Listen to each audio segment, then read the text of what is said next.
लक्ष्मी और दरिद्रता फिर भ्रमण पर निकलती है।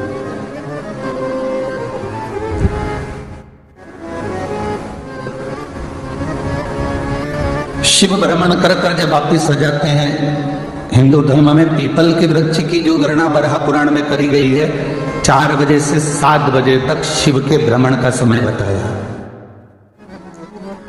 शाम को।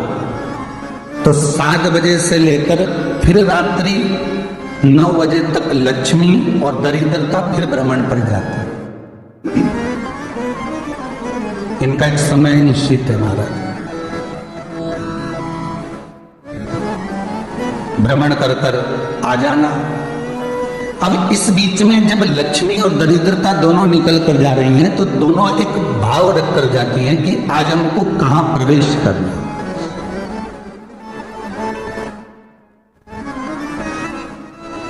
आज हमें किस जगह पर प्रवेश करना है, आज हमें कहां पहुंचना है, आज हमें किस जगह जाना है।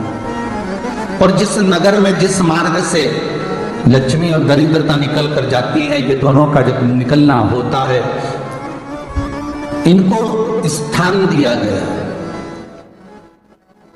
जहां पर स्वच्छता हो, घर के दरवाजे पर रंगोली डली हुई हो, द्वार पर जल छीटा गया हो।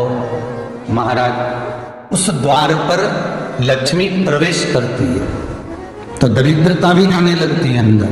जब दरिद्रता अंदर जाने लगती है तो लक्ष्मी उसको रोक देती है। पहले मैं देखकर आती हूं कि तेरे लिए स्थान है कि नहीं, तो यहां रुक।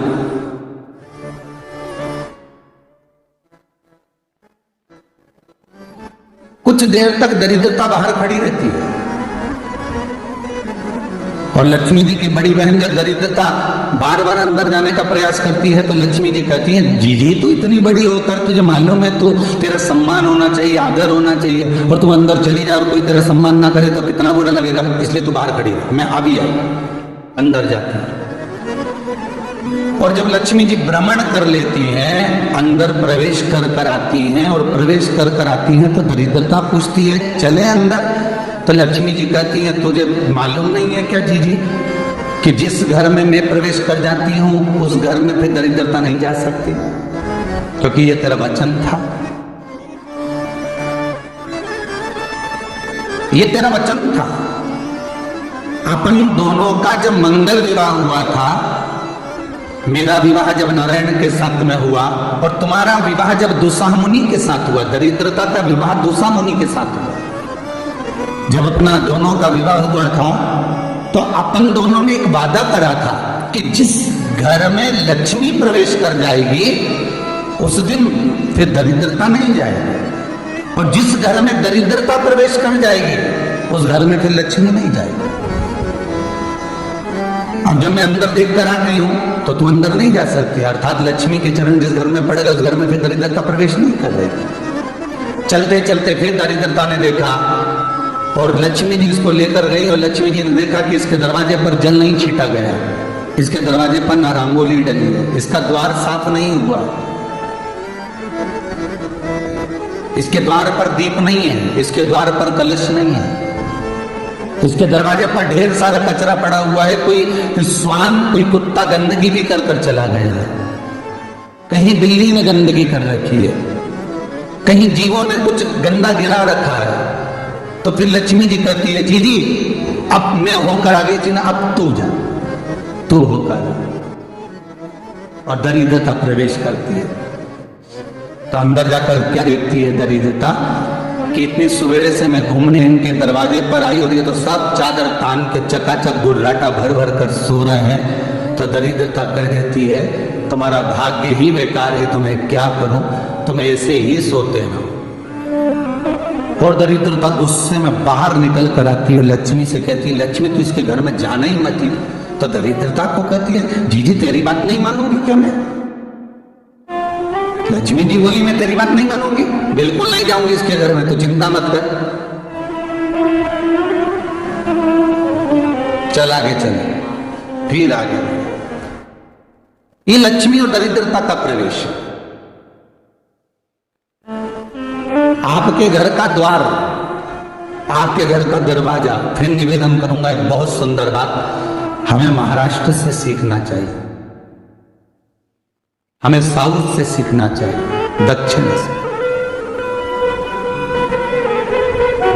जिस समय पर भक्ति देवी यमुना जी के घाट पर रो रही थी अपने पुत्र ज्ञान और वैराग्य को गोदी में लेकर, समय देवऋषि नारद ने प्रश्न किया था कि तुम कहां पर पोषित हुई हो,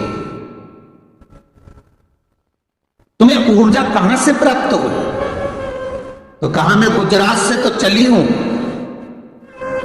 और वहां से चलती चलती भक्ति देवी कहती है मैं बहुत दुखी होकर, बूढ़ी होकर, द्रवित होकर, बड़ी दुख में वहां से चलते चलते जब मैं महाराष्ट्र में पहुंची तो मैंने वहां जाकर देखा कि वहां पर लोग हर पल हर घड़ी ब्रह्म मुहूर्त में उठकर स्मरण करते हैं, नाम जाप करते हैं और दरवाजे पर जल छीट कर रंगोली डालते हैं।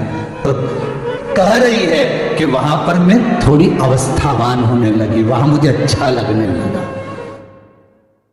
फिर जब मैं और आगे बढ़ी, दक्षिण में जब पहुंची, वहां पर जाकर मैंने देखा कि सुबह से उठकर मंगलाचरण, मंगला स्तोत्र और वेदों की ध्वनि होने लगी। वहां पर मैं और आनंदित हो गई। हमें कुछ चीजें महाराष्ट्र से सीखना चाहिए कि वहां रहने वाले जो भगत हैं, वारकरी संप्रदाय के जो भक्त होते हैं, वैष्णव जो धर्म के भक्त होते हैं, उनका नियम है सवेरे के समय घर में पानी है कि नहीं है, पर जब भी वो घर का दरवाजे के बाहर थोड़ा ना थोड़ा पानी तो छीट ही देते हैं। और छीटने के बाद फिर वहां पर अपने यहाँ तो दिवाली पर रंगोली बनती है जी, और वहां पर रोज की रंगोली बन जाती है कि कभी हो सकता है परमात्मा राह भूल कर हमारे घर में प्रवेश कर जाए, इसलिए वहां प्रतिदिन की रंगोली, प्रतिदिन।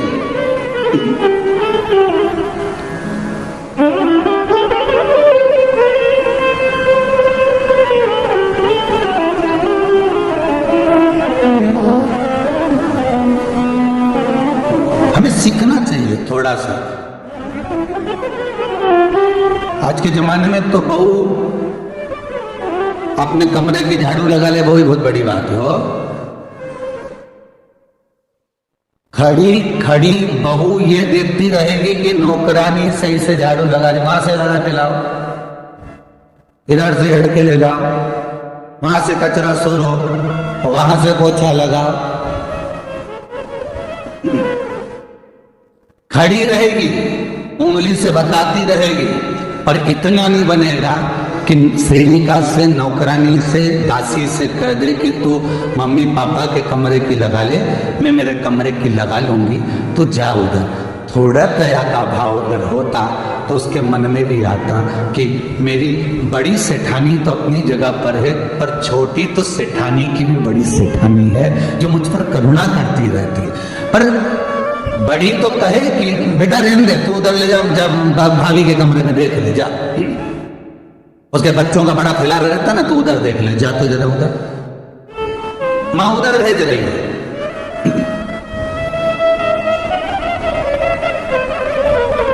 थोड़ा सेवा का भाव हमारे भीतर हो। और एक निवेदन तो हमेशा करा है और आज भी करता हूं, पूरे घर की सफाई करवाओ, पूरे घर में तुम पोछा झाड़ू जो चाहे करवाओ, मना नहीं है।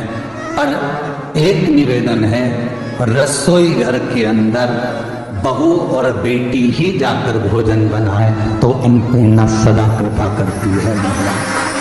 बहू और बेटी